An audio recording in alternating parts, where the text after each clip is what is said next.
Hi, I'm Peterson Toscano. This is Bubble and Squeak, a podcast with uncanny sounds, funny interludes, and stories, most weird, many true. Okay, here's Season 4, Episode 7. This episode is being recorded live at the Accidental Theater in front of a raucous audience at the Imagine Belfast Festival. Very raucous. You know, I think of Belfast as the kind of city that feels like a friend with benefits. Yeah, let that soak in. So, this place we're in, depending on who you ask, it's called Northern Ireland, the north of Ireland, the north, or sometimes just Ireland. I'll probably just use all of them tonight, but mostly I'll say Belfast because that's where we are and it keeps things simple. Part 1, a monologue to calm me down. Part 2, Alexa Moore and Simon Carmichael from the Rainbow Project. Part 3, poet Damien Gorman. Part 4, a visit to a Christian men's support group. I have loads of experience performing in front of live audiences, and I spend hundreds of hours a month making podcasts in the privacy of my home. I just never did both at the same time until tonight. So to calm me down, here is a scene from my one-person play, Queer 101, Now I Know My Gay BCs. In it, you will see an enthusiastically gay graduate student who must sub in as lecturer for the Queer 101 class. This is the introductory class to queer studies. His name is Chad, and by the way, you will see him again later in the show when he was still in the closet. So we're doing a little time travel to the past, but when you see Chad now, he's out. Good morning. Welcome to Queer 101. I'm Chad, and I don't know where you're at right now because they didn't give me any notes, but I love this class. And I remember when I learned about the ancient story of Gilgamesh. It's the world's oldest recorded story. It's like older than Cher and Madonna put together. And in it, there's this love story between two men, Enkidu and Gilgamesh. And after reading about that, I realized I need to find my own Enkidu or Trevor or Tyrone. But before I just run out and meet the first person, I'm very intentional. So I wrote a list of what I'm looking for in the perfect mate. First off, he has to be male. Nothing personal, ladies. I just know what works for me. He has to be gay or bi. Nothing personal, straight guys, but you can't change me. I can't change you. Why should we frustrate each other? And I want him to be handsome and stylish, but not just another pretty face. So after crunching all the data together, I came up with the perfect mate. Federico Garcia Lorca. You know, the early 20th century Spanish poet and playwright. We are perfect for each other. There's just one small caveat in that he no longer lives with us in this realm of human existence. And although I'm open to the possibility of a long-distance relationship, it's kind of pushing it. But I often wondered, what would it be like if I had a date with Federico Garcia Lorca? I could just see myself standing there in Madrid, Spain, in the Plaza Mayor, wearing a fabulous off-white linen suit and one of those straw Italian hats. And there in the Plaza Mayor, I would be scanning the crowd, looking for my love, looking for Federico. Suddenly, I see him across the plaza. He's also wearing an off-white linen suit and one of those straw Italian hats. And I shout out to him, "Yoo-hoo, Federico!" He sees me, comes towards me, not rushing, yet not lagging behind. And suddenly, in that place where eye to eye, heart to heart, knee to knee, me and Federico Garcia Lorca. Oh, Federico Garcia Lorca, es un placer conocerle finalmente. Por favor, siéntese conmigo y tener un poquito de almuerzo. So I would greet him formally and invite him to lunch. Well, he turns his smoldering Spanish eyes on me and says, "Por supuesto. Es un placer estar contigo, pero ¿por qué estás tan formal conmigo, por favor? Tú te amé. Llámame Freddy. He said that I can call him Freddy. Okay, Freddy. Tengo muchas preguntas para ti sobre tu vida y tus poemas. ¿De dónde vienen tus ideas para tus poemas? Porque son muy originales. So I asked him where all those original ideas for his poems come from. Los poemas vienen de muchos lugares. A veces vienen de la tierra, de la gente, del cielo, pero más que todo vienen del corazón. So he says his ideas come from the land, the people, the skies, but no surprise, his best ideas come from his little old heart. So I asked him if he would read to me one of his poems. Uno de los románticos, por favor. And he takes out his little black book and he reads the perfect poem. Como las ondas concéntricas sobre el agua. Así mi corazón, tus palabras. Como un pájaro que chocó con el viento. Así mis labios, tus besos. Como fuente abierta frente a la tarde. Así mis ojos negros. Sobre tu carne. Like concentric waves on the water, your words in my heart. Like a bird that collides with the wind, your kiss.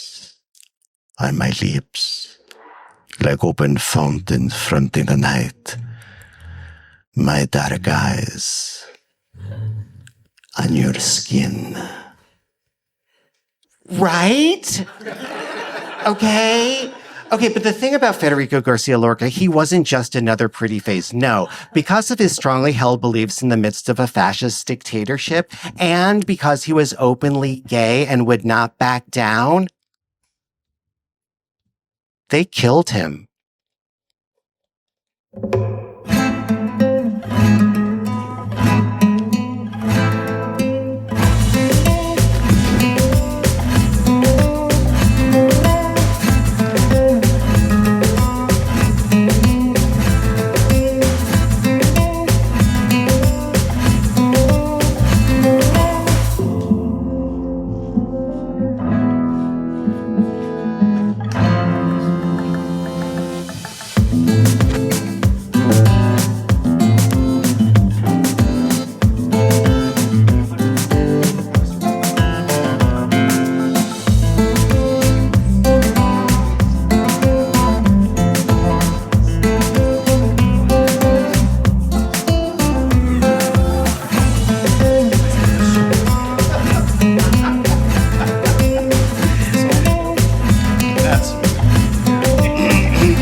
Since 1994, the Rainbow Project has taken on some of the most pressing issues facing lesbian, gay, bisexual, transgender, non-binary, and queer people across Northern Ireland.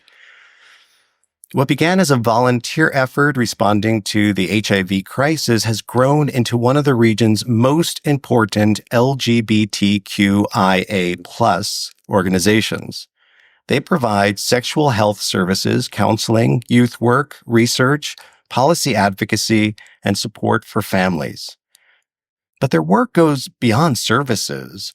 The Rainbow Project has also been a steady voice pushing for dignity and rights, whether that's challenging hate crimes, advocating for better health care, supporting LGBTQ+ young people in schools, or confronting harmful practices like so-called conversion therapy, which attempts to change or suppress someone's sexual orientation or gender identity. For someone like me who spent years inside the world of conversion therapy before finding my way out, that work matters a great deal.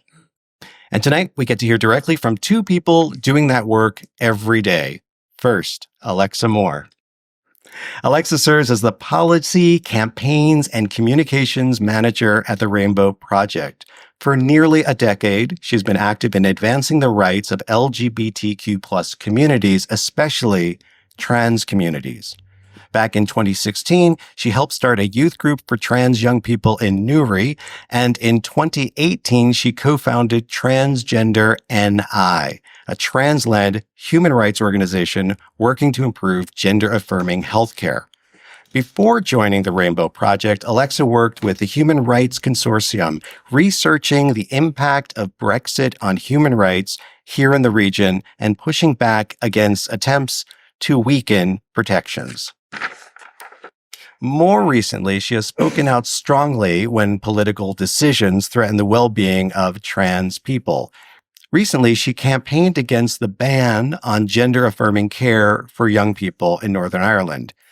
And outside of policy battles, Alexa helps keep queer culture alive, running a bi-weekly queer set dancing class at the MAC, while also serving as a full-time cat mom and a long-suffering Star Wars fan. Yeah, that franchise. Thank God for Andor. I think it redeemed it. So true. Oh, my Lord. Joining her is Simon Carmichael. Simon is the co-cultural counseling manager, which is such a delightful thing to say, co-cultural counseling manager at the Rainbow Project. In that role, they oversee the organization's counseling services for LGBTQIA plus people. Their team works from a co-cultural model, which means many counselors are themselves members of the community, which creates a space where people can talk openly about their lives, their struggles, and their identities without fear of judgment. Simon's background is in psychology. Before moving into counseling management, they also worked with a trade union, developing a strong interest in workplace well-being and mental health. Simon identifies as non-binary and trans feminine, bringing lived experience into the work of supporting others who are navigating identity, belonging, and the pressures that can come with both. Outside of work, Simon is an avid reader and gamer. They're currently studying with the Open University to deepen their training in counseling and psychology. Please join me in welcoming Alexa Moore and Simon Carmichael from the Rainbow Project.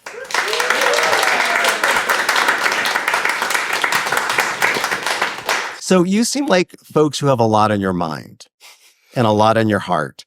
And maybe you can't always speak freely, I don't know, but I just want to just give you each an opportunity to just vent for a moment or share whatever message you want to share just as we start.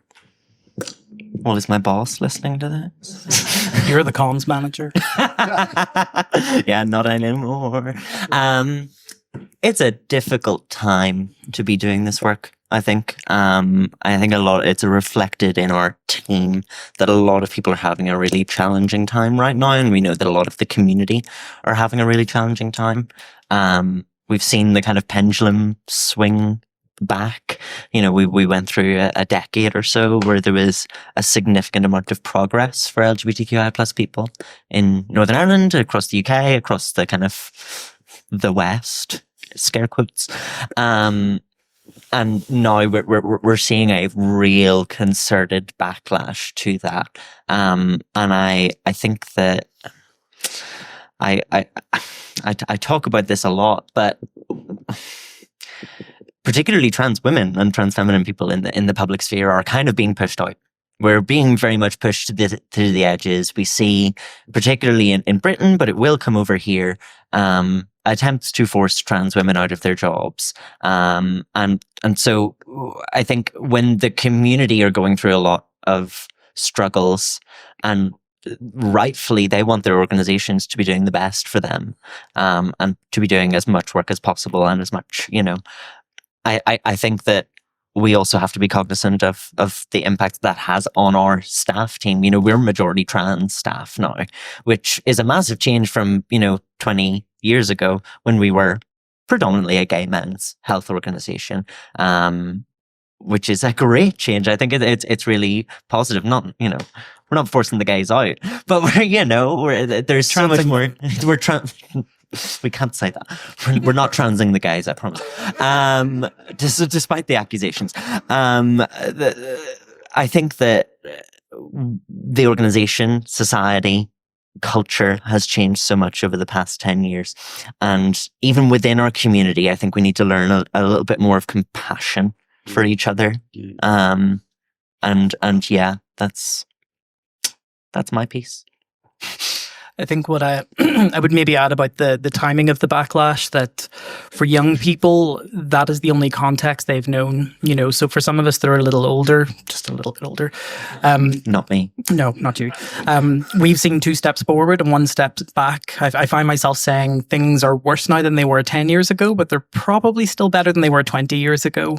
But for people in their 20s and teenagers coming out or considering coming out or not coming out, all they have known is an increased backlash and a loss of rights, which are fairly unprecedented for those of us that have been around for a long time. So for us, that step back is still quite jarring, but for those younger people, that's all they have seen and all they have known and grown up with. And there's a real kind of lack of hope when the political climate is intensifying. The access to healthcare is getting worse, and not just in terms of feeling because of a lack of resources, but actively being deliberately sabotaged at the very top level. And people are finding it really difficult to kind of develop an existential hope that things are going to get better in their lifetime. Whereas I think a lot of us got very comfortable just expecting it to. I think we took progress almost for granted for such a long time that, this has been a bit of a wake-up call that I think you'd almost have to go back to the HIV crisis to think of an equivalent time where rights took backslides to such an extreme degree, which is, hopeful in the sense that we overcame that, we will overcome this and we will push through. But obviously for people that have not known anything except this last decade of just step back after step back, it's very difficult to see them have hope. And there is a real, I suppose, concern for, a generation of activists actually taking the strides they need to push forward and get that progress rolling again. As you can tell, this is going to be a very cheery segment to the podcast. We're actually really fun people. Well, I'm maybe the oldest queer on the stage. I'm 61, and I remember the 80s. Oh, I always tell young people it's never too young to start moisturizing. We know. Yeah. I'll admit that. Yeah. And so I remember those really, really, really dire days in the 80s. But still, it's not much comfort to young people to say, well, it used to be worse. Because like you said, this is all they know. And I was reading this wonderful little booklet that I got at the Paperclips bookstore, which if you've never been, it's excellent, a queer bookstore. And it's this lovely series of short pieces that's put out by Outburst Art. And in this one, Find Another City Better Than This One, Raphael Amal Khoury writes about the AIDS crisis back in San Francisco. And when they were first encountering drag and how liberating it was, and met a drag queen from a group called Kinsey Six, and that's spelled S-I-C-K-S, like six. And they write, but it was for me doubling over with laughter that first night as I watched Jerry sing as Vaselina in the Kinsey Six that taught my young, terrified Jordanian dyke self the number one rule that will help me get through everything. We were fucking hilarious, full of joy, and we wouldn't go down without a riotous good time. So tell me about queer joy in Belfast. Woof. I think that I reflect on this a lot. As part of my job, I am maybe one of the more visible. They trot me out on the radio anytime they want, an argument with a transphobe or whatever. That's I'm the BBC's local transsexual. But I'm always struck by just how boring they are. And how sad it must be to be filled with so much hate. It's really, God bless them. But I think that in Belfast, I moved here 8 years ago now. Belfast has such a thriving queer community and queer scene, and I think Northern Ireland broadly does as well. You've mentioned Paperclips, that we have a queer bookstore and cafe in Belfast. We have more than one queer cafes in Belfast. There's drama. Competition. Which, if you said that to someone who was in England, they'd be like, "No, there are no gays in Belfast. What do you mean? That's a backwater." I think that our community is very resilient. We find the joy in and the community in times of strife and in times of hardship. And no more is that evident than here. There's so many different people and pockets of LGBT people across Belfast and again across Northern Ireland, and not Belfast centric, who bring so much joy to others, and as a result, you bring joy to yourself. You mentioned I run a queer set dancing class. I don't do that for. I like getting people into dancing. I like whatever, but it's also a bit of fun. It's a bit of fun. It's a way to be queer outside of the professional gay kind of front that I must put on from 9 to 5 on a weekday. Going on about Northern Ireland broadly, I think there's almost like an absurd resilience for people, especially people sort of growing up after the Troubles, that, the country was in an active civil war for such a long time that I think people just had to kind of have this absurd hope that things are somehow going to be okay. And I think there's definitely still elements of that with people in Northern Ireland in general, but queer people specifically. If you go back 20 years and trying to imagine, moving beyond the fire and brimstone of the Free Presbyterians' grip on politics in Northern Ireland, a lot of the victories that we have achieved seemed absolutely unthinkable. As you said, there's a queer cafe in Belfast. Same-sex couples can get married in Northern Ireland. That was unthinkable 20 years ago. And I think it's important not to give up the momentum of how quickly things have changed in both directions. And that can be quite inspirational when you let go of the expectation of progress being linear and just remembering we've come this far. If we've overcome, paramilitaries, we've overcome political bigotry, religious fundamentalists, a couple of terrorists on the internet, no harm to them. Fair enough. Yeah. So I was on the Sunday Sequence program for the BBC on Sunday, and they asked me over and over about conversion therapy because I spent 17 years and $30,000 on 3 continents trying to de-gay myself. It did not work. And it's a big part of my story, but I've so moved on and I do other things. I'm a Bible scholar. You think they would be interested in that? Or, I do climate change, but from a faith perspective and a queer, they just wanted to talk about conversion therapy. I just couldn't get her off of that topic. Why is that? Why is this still such a hot topic here? Well, I think there's a real absurdity that because it seems like it's not routine anymore and it's very much driven into quite obscure places, people kind of already assume that it just doesn't happen. But as it stands, there is still no ban on conversion practices across the United Kingdom. Interesting fact, Northern Ireland is the only part of the United Kingdom where the NHS is not a co-signatory of the Memorandum of Understanding.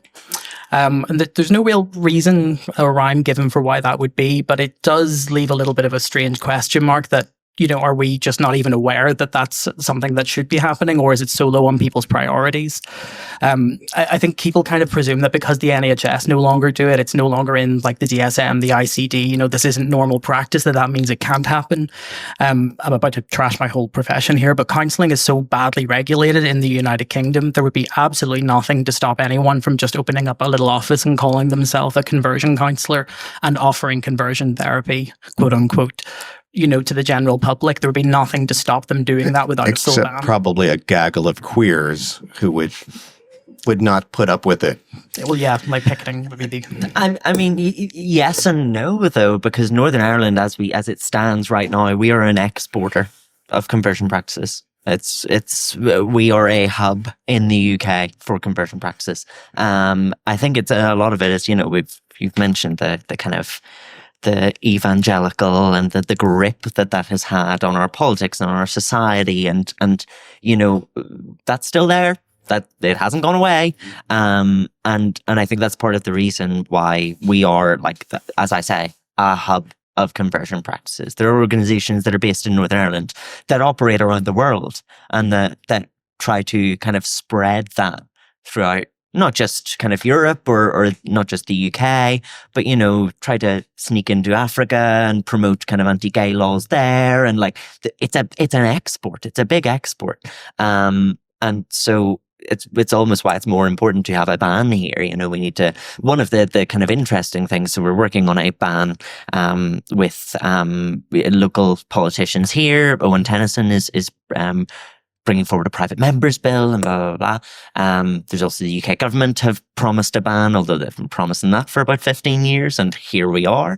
But there are certain things that, like in Northern Ireland, we can't legislate on. We can't stop someone promoting conversion therapy by passing a law here, because we don't have the ability to legislate on telecommunications, on you know, what advertising, on that's all reserved to the UK Parliament. And it's interesting to, you know, it's important to reflect, I suppose, that Northern Ireland as an entity, the Northern Ireland Executive, Stormont, which is our legislature, our kind of parliament, has never passed a major piece of equality legislation or progress for LGBTQIA plus people. It's all been kind of imposed from Westminster, from London, because there's so many blockages here in Northern Ireland. So it's almost like no matter what we do, we always have to go across the water to get them to legislate for us. And it's interesting. And I think it's really frustrating for a lot of the community who feel like they can't affect change here, that no matter how good their campaigns are, how good, you know, and obviously the marriage equality campaign was a real, it bucked that trend, because it was people on the streets campaigning, making their voices heard. It didn't change what happened in the assembly, because, you know, certain political parties could still block it, but it made it untenable for there to not be some kind of change. And I always find it important to reflect that marriage equality and the decriminalization of abortion happened at the same time. It was the same bill. It was different campaigns, but they were linked, they were connected, they were working together. And I think that that's really important, because in the current zeitgeist, where it's very fashionable to talk about how trans rights are a threat to women's rights or what have you, that actually we're so much stronger when we push that forward together. Yeah. A point I would sort of like to make in light of the shift away from sort of broad homophobia and biphobia to transphobia specifically, is that the constant failure of health services and the notion that, oh, well, if people are struggling, they can get counselling while they're waiting to be seen. I would question, is there a meaningful difference to that, and effectively just telling people to go to therapy instead of being trans? There might not be at the top level when, like, ministers and whatever executives are making decisions, but from the experience of the people themselves on the ground, whenever you're looking for gender affirmative care and you're being told, oh, we don't really have anything, have you spoken to a counsellor? And if they come to me, what do you want me to do to them? I'm going to make bloody good with that too. I know. But I think that question is becoming more and more prominent as we're seeing actual bans on different types of interventions for healthcare, and a lot of language couching in, oh, well, more psychotherapeutic support is needed, more support for neurodiversity is needed. And those things are completely true, but not relevant to the question about access to gender affirmative care. Yeah. So speaking of exports, the whole conversion therapy definitely started in my country in getting exported to the world in its current form, and then it just, you know, it's like McDonald's, but worse. But one thing I've noticed too is so often powers like to pit us against each other. And I remember when I first came out, a bit how shocked I was. I was in the closet so long and I didn't know anything about the real gays. I just heard the horror stories. But when I met some of the real gays, particularly like the cis gay white men like me, I was shocked at the racism, the misogyny, the sexism, and the transphobia. And it really confused me, because I was like, wait, I had this image that, you know, and they were this like huge band together. And I'm wondering, how is that coming along these days? The support from cis folks who are queer with the trans community, because trans community is such a tiny, tiny percentage of the population. It's interesting, I suppose. I think it's there's good and there's bad. I think there is definitely still a lot of transphobia in cis queer kind of communities or spaces. I think as a result, a lot of trans people have formed their own spaces, have created, there's a lot of kind of Flinta spaces that are coming up and coming, which I also think is a linguistic export of the US. Flinta, female, lesbian, intersex, non-binary, trans, asexual, agender, one of them. Anyone else? Hey, ally, maybe. So it kind of, there are kind of, because there was that almost domination of cis white gay men in gay bars and gay spaces, often we have had to kind of form our own subcultures and form our own. What I do think is happening now is that people can see that trans people are the thin end of the wedge. And it's very clear, especially because of where we are in Northern Ireland, and the kind of political environment in Northern Ireland. You can see that it's the same people who were 10 years ago saying that, oh, well, we can't have marriage equality, they'll be marrying their dogs next, are now saying, oh, well, we can't let them transition. What about the gays and the les? Or they're trying to trans the gay away. So it's so much more blatantly disingenuous these days. In Northern Ireland specifically, I think maybe in Britain and in other areas, there's a bit of a disconnect there, because a lot of those legal changes and a lot of progress for gay and bisexual and lesbian people, it almost happened a bit earlier. So, we all have short memories. So people forget who were their friends and who were their opponents at that time. And now we're seeing that kind of replicate. So yeah, I think there are pockets of hope, certainly. And I do think that in the most part, even though we all have, even trans people have internalized transphobia. We're all a little bit transphobic. That's just how it works. That's the society that we were raised in. But I do think that cisgender LGBT people, are very much, they're a bit more cognizant of the fact that, oh, well, they'll be coming for us next. I do think that, reflecting on the kind of marriage equality campaign, there was a lot of people who saw that go over the line and thought, jobs are good. Time to retire, time to go away and live my happy gay life and get married, and there's no more rights to fight for. And hopefully the past few years have been a wake-up call for them. Yeah, a lot of marriage equality groups in America, once marriage equality was passed, they shut down. Mm-hmm. But I know personally how much in debt I am to trans folks, because although I came out gay when I was almost 40, I was not free, because for so many years I was told by the church and by society that I had to be masculine. And I always was a femme kid. I always identified as male, but I really was a sissy. And they beat the snot out of me for that, with the Bible, with all sorts of things.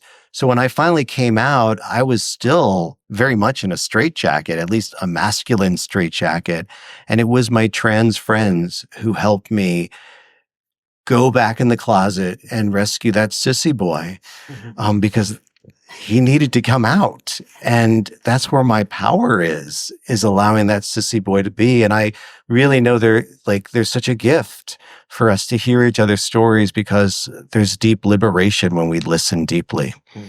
I think I would actually take it a layer deeper from what Alexa was saying, that F me then. Yeah, fuck her drag, right? So shallow. All right. your surface level analysis. But it's their age. It's their years on me. So nice of her to bring her ma out on a Tuesday. But the hierarchies of power relationships that we're alluding to between cis gay people and cis bi people to trans people, that is also somewhat replicated through the trans community itself. We're seeing sort of factions within that some binary trans medicalists, the true transsexuals, are trying to sort of invoke an older medical discourse to justify why they are the true transsexuals and the most valid way of being trans, and anything more diverse or anything more convoluted than that is this new woke nonsense. And back in the good old days, you know, there were two sexes and you could have the op, and that was you after you had your diagnosis, and that was the correct way to be trans. Don't rock the boat. And even some would go as far as saying, you know, it's all these non-binaries' fault that all of this is happening right now, that this kind of swing back is happening because you've confused them. Completely. And yet before binary medical transsexualism existed as a medical construct, trans people globally have always been treated as a third gender. You know, the idea of binary transsexualism itself is a construct of the 20th century and of the British and American medical establishments. So it's very much being beaten with the stick that they, you know, hand you.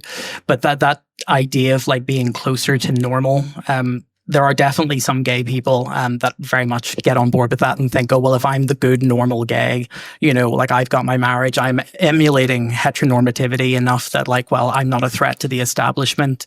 But like Alan Turing was chemically castrated with the same hormones that the NHS were giving to trans people at the time.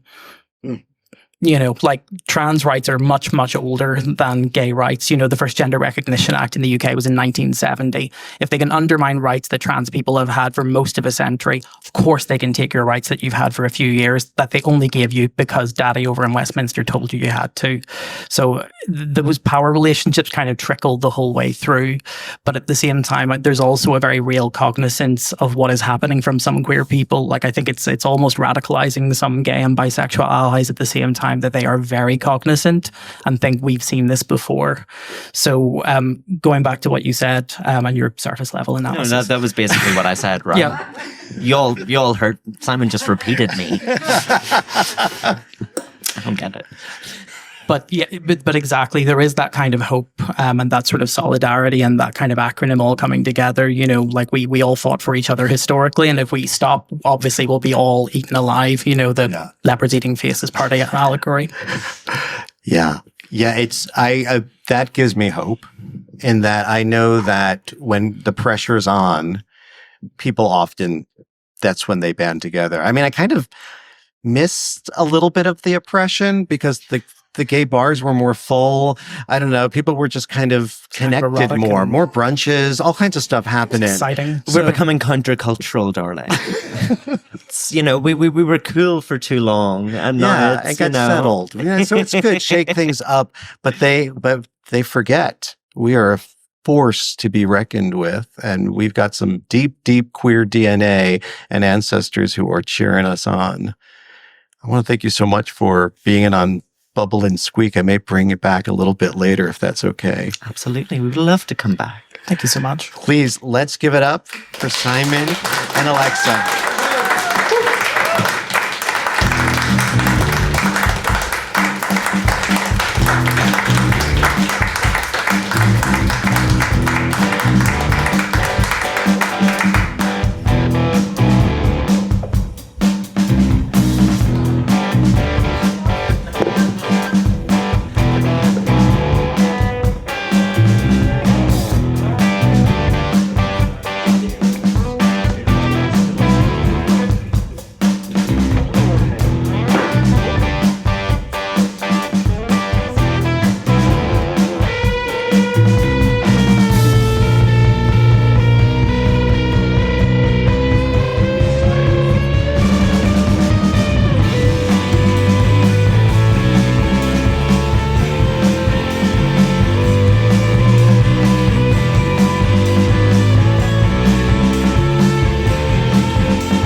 This is a poem called Acts of Resilience.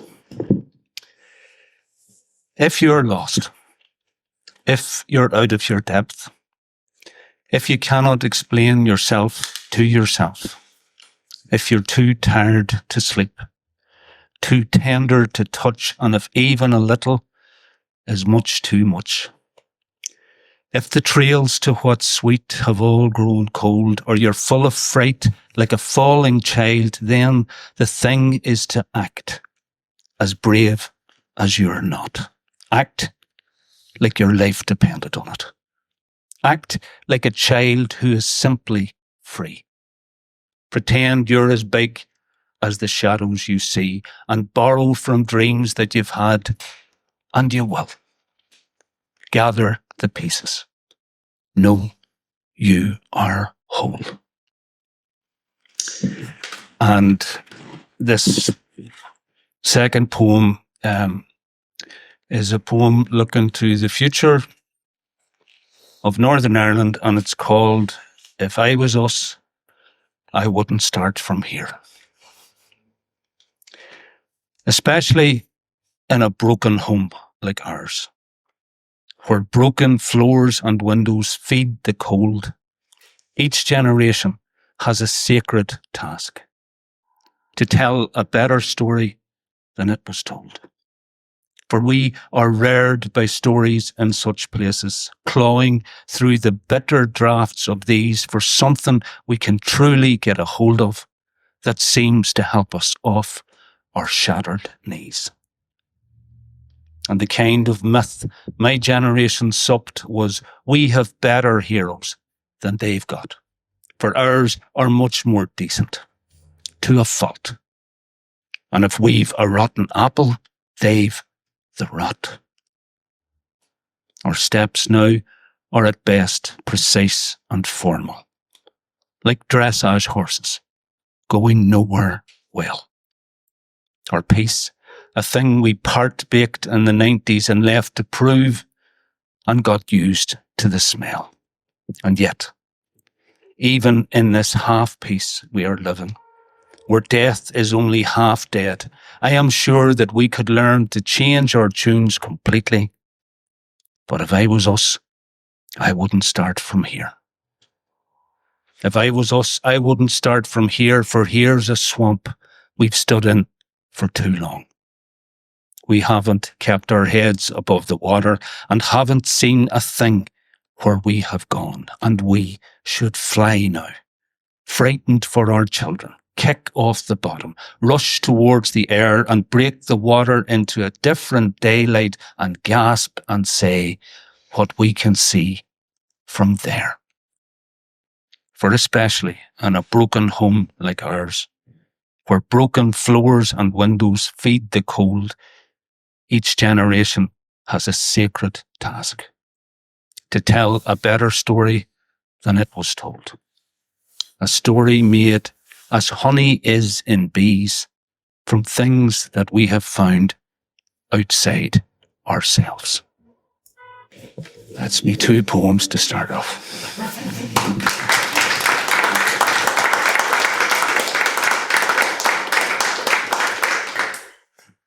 Damien Gorman is a poet and playwright whose work has long been woven into the cultural and political life of this place, this complicated and beautiful corner of the island. Damien's poetry often sits right where art and memory meet. His recent works forms the spine of 2 powerful stage productions. One is Witness, telling the story of Richard Moore, who was blinded by a rubber bullet when he was 10 years old. The other is Boy, B-O-Y, created with Master Ellen Piper Leonard Barry, which tells the story of the abuse of Damien's brother Gerard by a priest.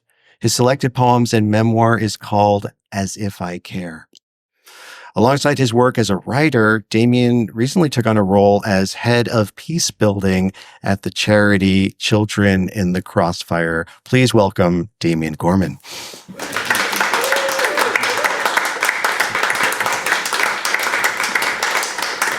So what was that like, just starting with a poem? No preamble, nothing.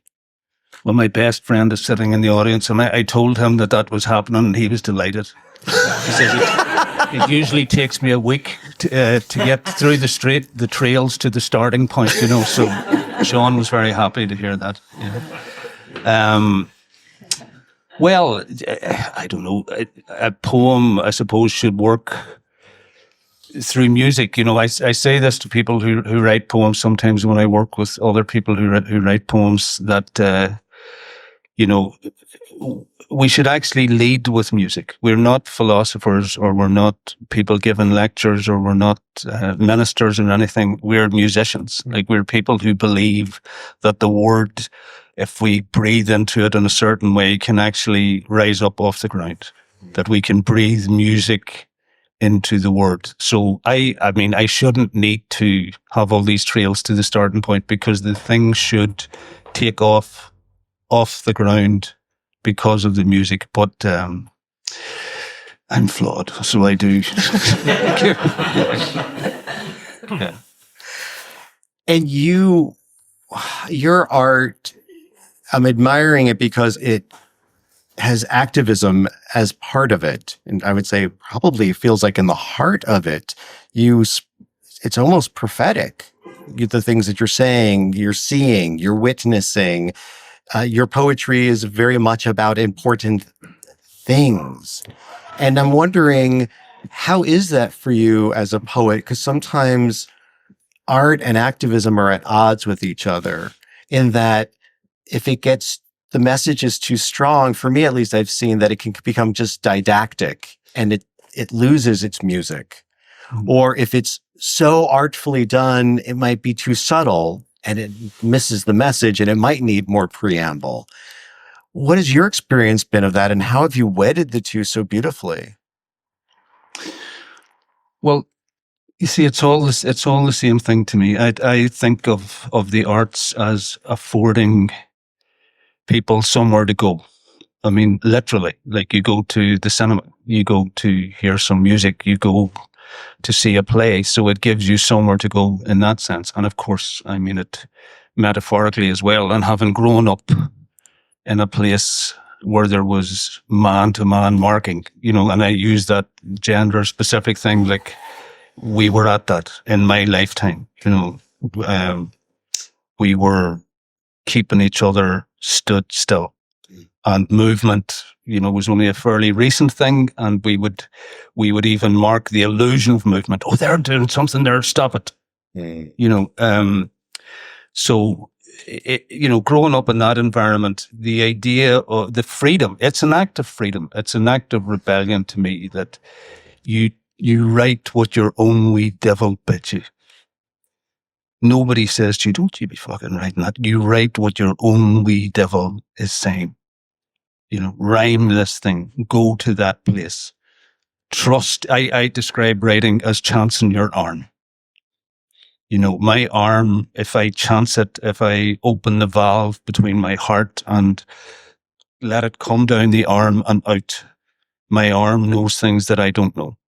Sitting here not having written, so that gives me somewhere to go. There's discovery, there's freedom, there's, so it's all the same thing. You say activism and writing, it's all the same thing to me. It's just, you open your mouth and you let the heart speak, and you try to make the heart audible, and you be unafraid of doing that, because very, very, very rarely would that punish you. Mm-hmm. If you open that valve and if you make your heart audible, very, very, very rarely would you be punished for that, and you wouldn't be punished by very good people. Right. And you made a very powerful choice, and you didn't make it alone, to go from telling stories that were outside the house to stories that were closer to home with your brother, and collaborating and working together. How did you make that decision, and what has that process been? I didn't make that decision. Jared, my brother, made that decision. I worked for a long time with people, and with great nerves, by the way, because as a poet, as a writer, you're making your own monument. You're saying, "Oh, look at me, look at me, I'm Sandra Dee." You do, and there's still a bit of that. You need a wee bit of puff. You need a wee bit of wind in your sails, But I was kind of astonished at growing up in a time when I think it was 98 point something, 99% of us were educated apart. Mm-hmm. And my daughter now works in the Integrated Education Fund, so thank God she is again that too. But I was kind of astonished by that, So in terms of nursery, in terms of primary, in terms of secondary school, in terms of youth club, Catholics, very often single, gender as well, you're over here. The other people are over there. At 18, you go to the world of work, you go to the world of full-time education, and that's okay. You can get on with them now. Those are Protestants over there, those are women over there, and those are Protestant women in the middle. And as I said to my own children when they were growing up, and their mother is Protestant, I said to them, look, growing up that way, anything I learned about Protestant people, I learned at their expense. Anything, really, actually, anything I learned about women, I learned at their expense as well, you know. So, I wasn't happy about that. I wasn't happy about not knowing. Not knowing by feeling. I mean, you can go and read a book. My experience of growing up Protestant and such, you can go and read a book, but you don't know by feeling. And then the effect is, so you're 18 and you're in Lavery's bar or you're somewhere in Belfast and a Protestant person says something that doesn't quite sit well with you it could be about anything. And you think, oh, right. That's why. You know, something in you says, oh, that's why we were kept apart.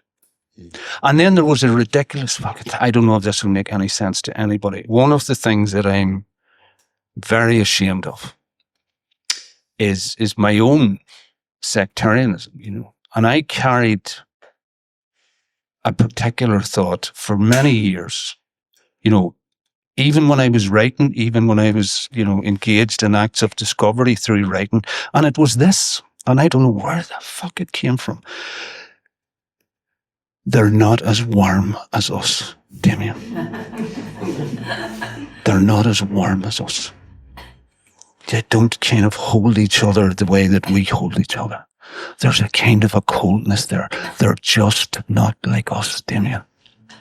And that, you know, in terms of all the discussions we're having tonight, they're not like us. Yeah. It's pernicious. It's not cute. It's not, it's not charming. It has no charm. It is absolutely charmless. But I was very lucky, by the way, and I'll just say this, I'm probably going off the thing.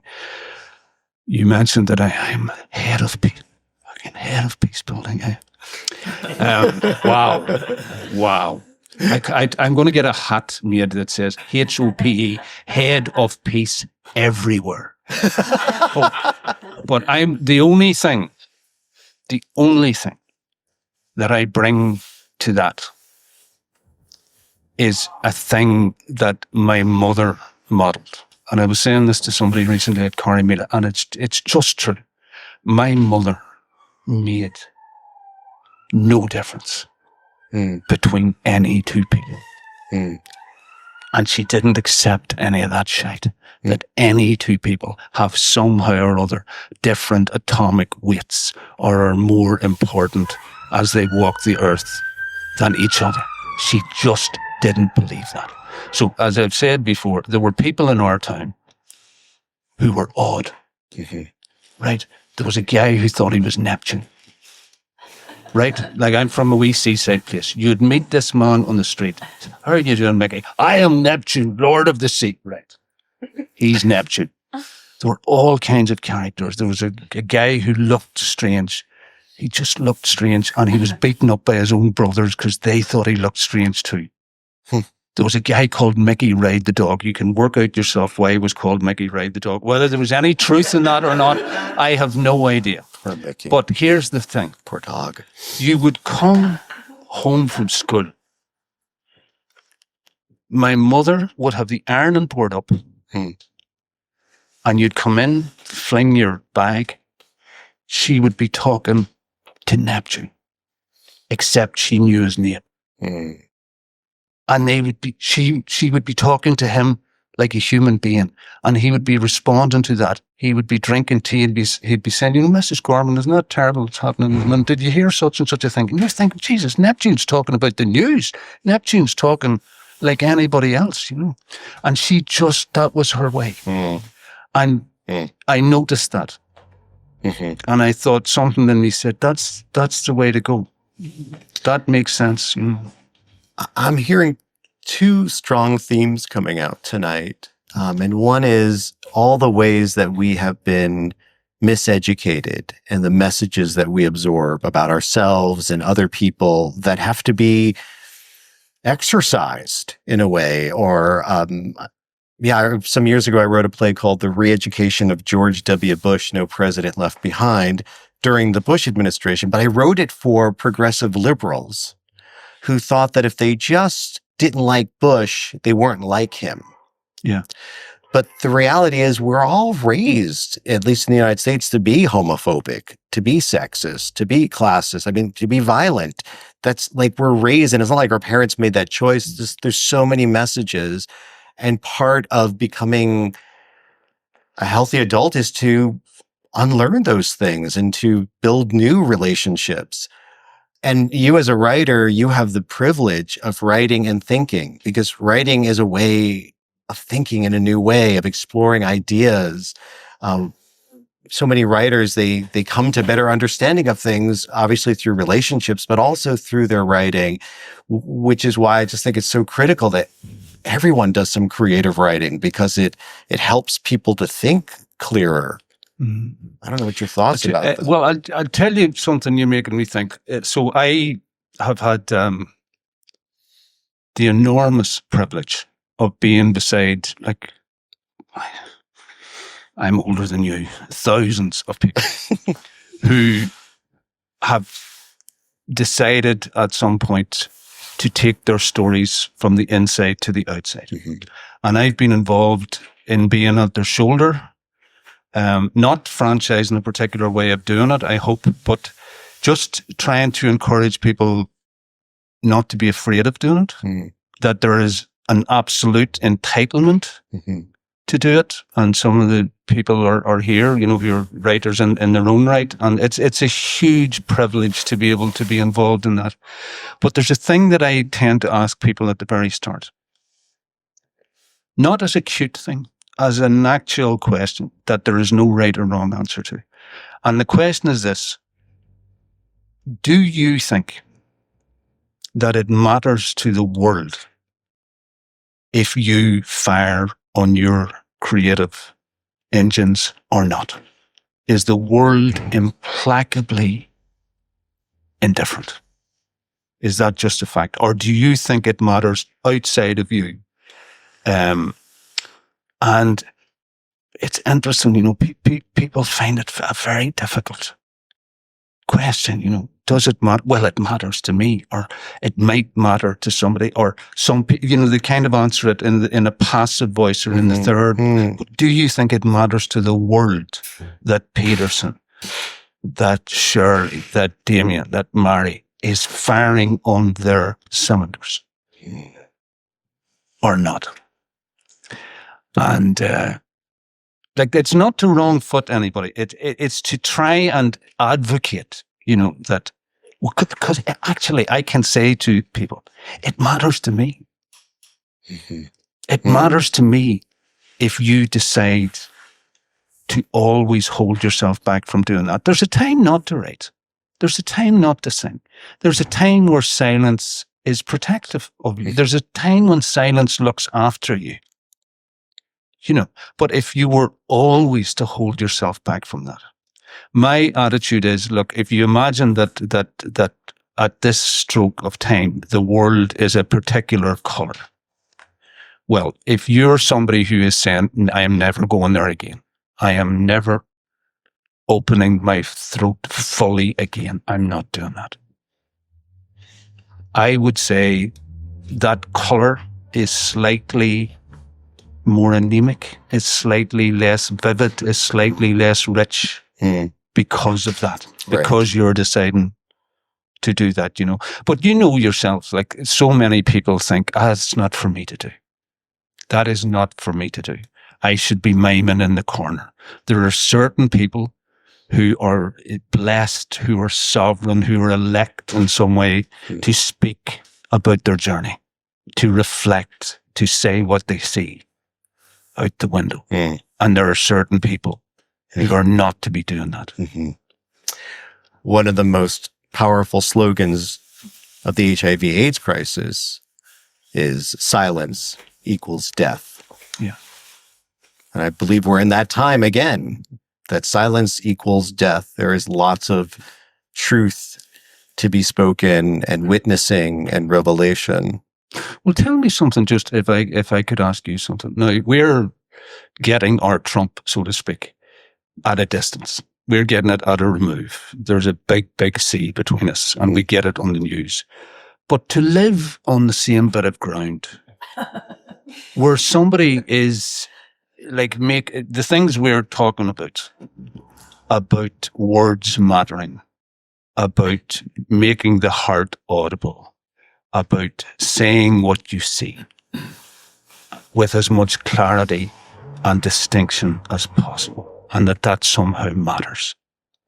When you have this bollocks telling you that black is white and all of that, and then telling you, no, I didn't mean that, black is yellow, black is, and being so powerful, being so powerful and so, as we would say here, so ignorant.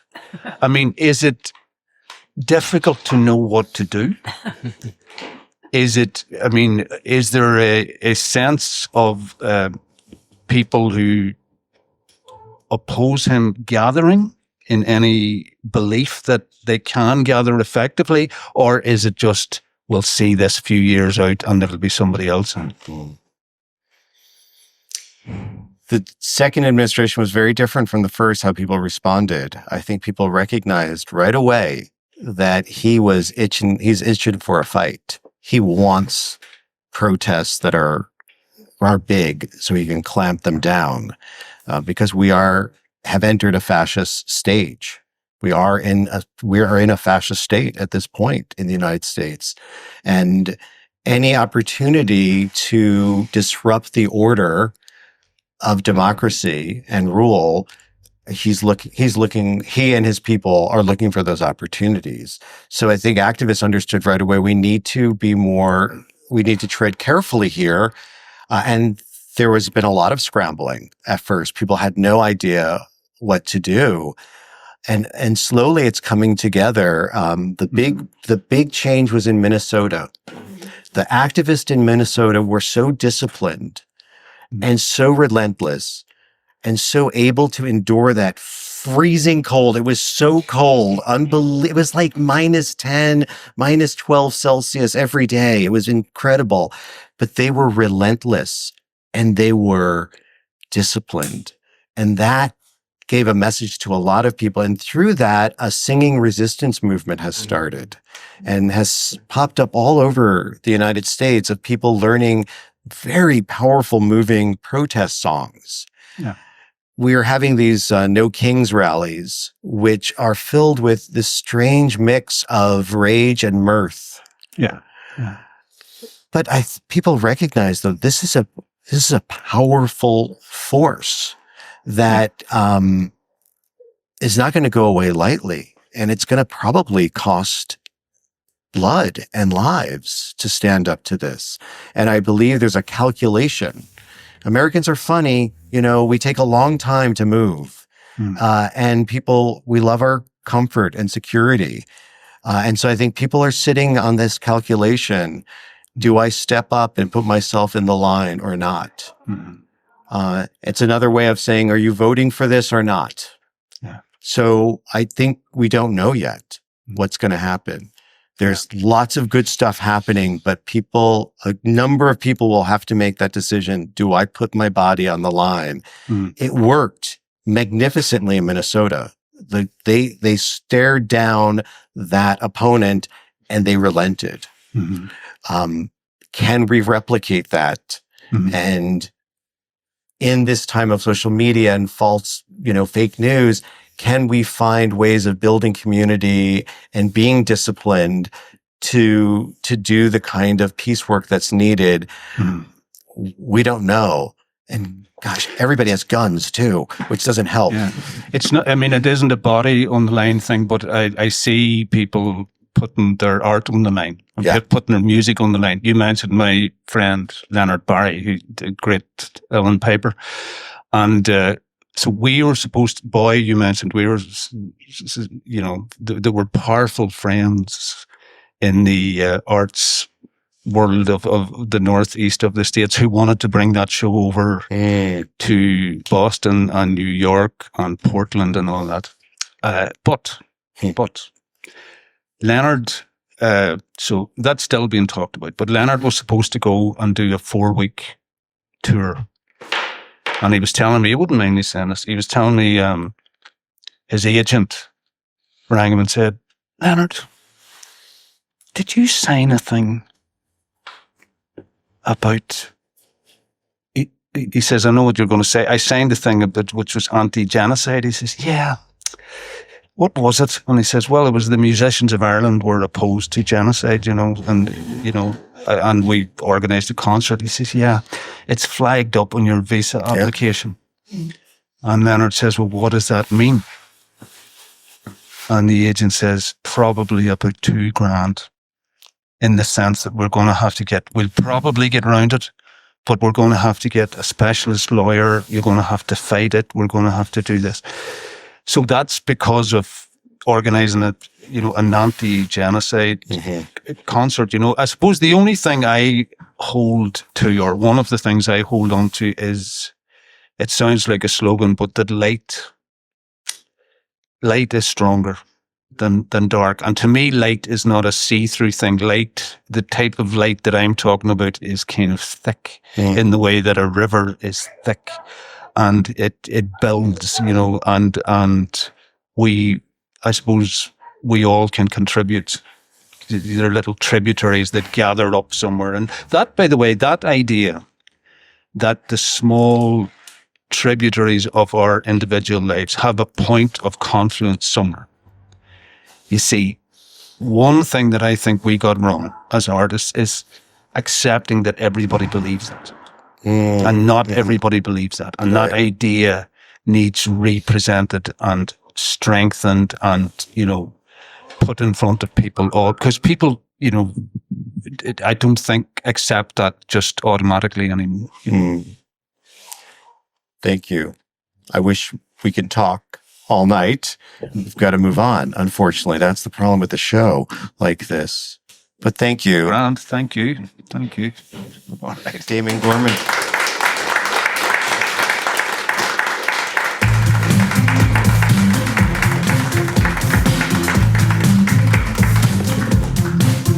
We're almost done. If you need to stand up and stretch, there's a little music.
All right, guys, gentlemen, it's great to have you here this morning for our weekly Christian Men's Support and Accountability Group. My name is Rocco.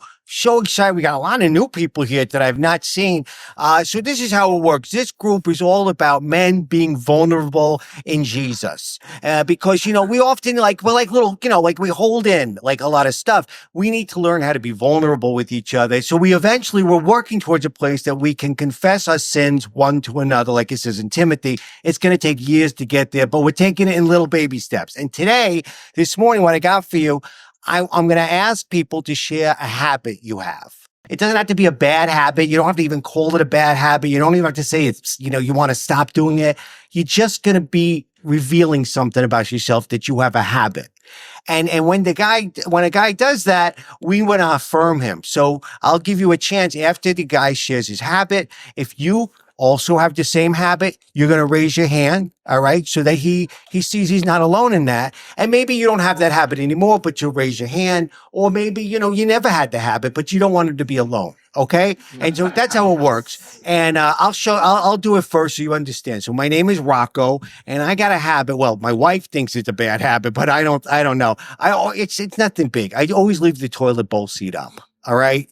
And she doesn't like it. That's my habit. So how many of you guys, you leave the toilet bowl seat up? Raise your hand. Come on. All right. If your wife was here, she'd put your hand up for you. All right. Okay. So that's how it works. So who here would like to go first? Yeah. Yeah. Larry. Yeah. You want to go first? That's great. Yeah. Thanks. Thanks, Rocco. I appreciate it. I like this prompt, and I thought of something.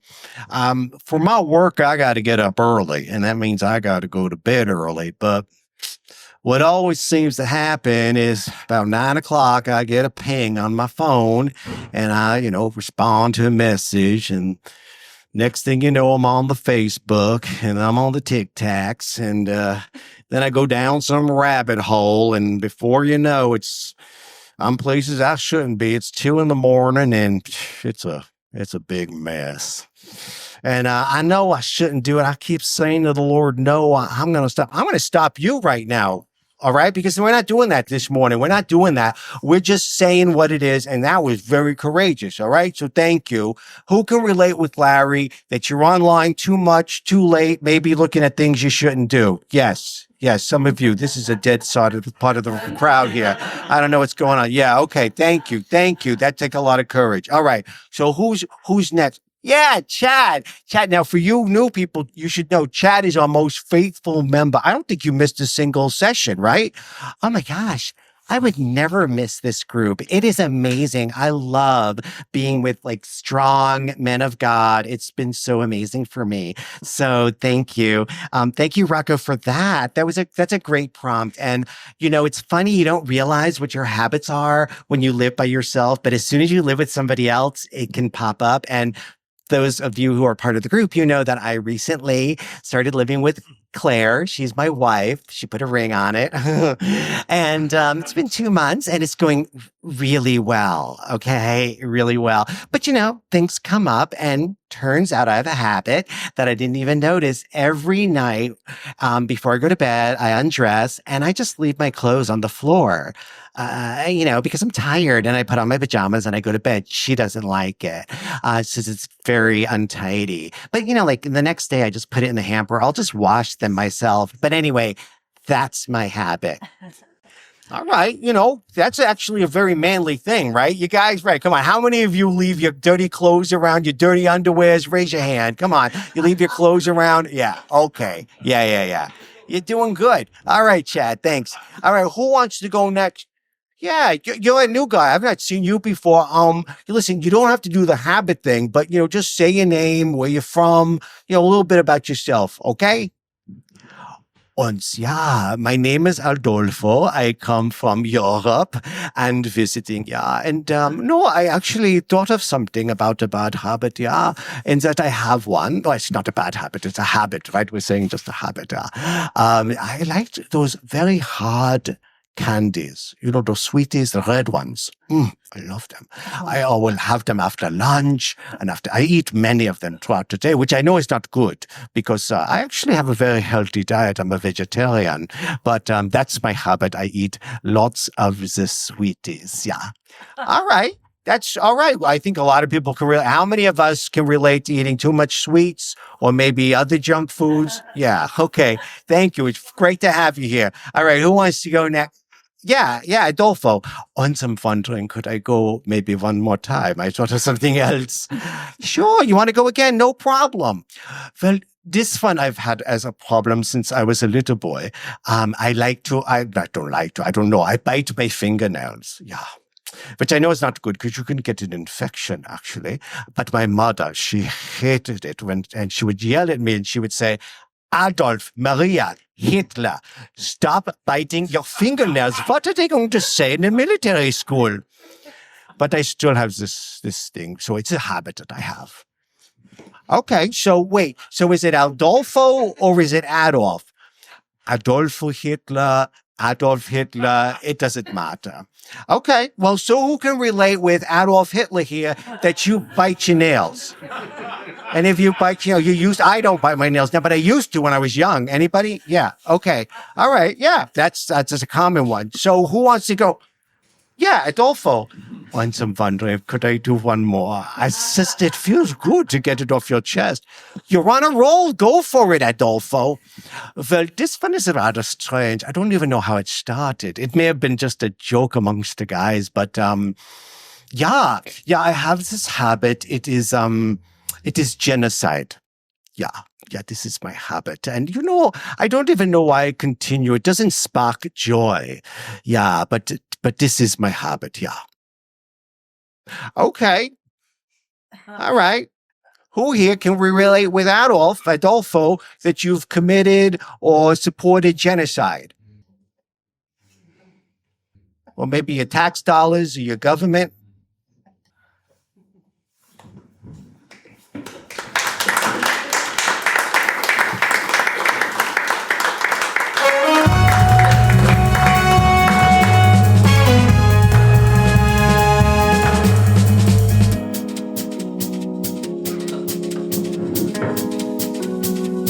Almost done.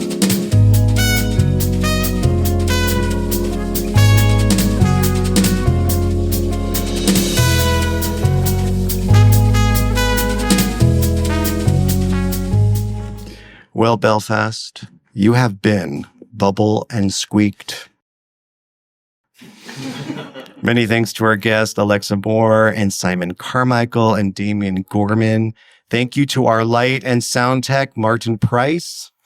Give it up for Martin. The staff at the Accidental Theater, volunteers who assisted tonight. Very special thanks to Dermot McGowan, Shirley McMillan, and Max White O'Kane, and to all the staff and volunteers at Imagine Belfast.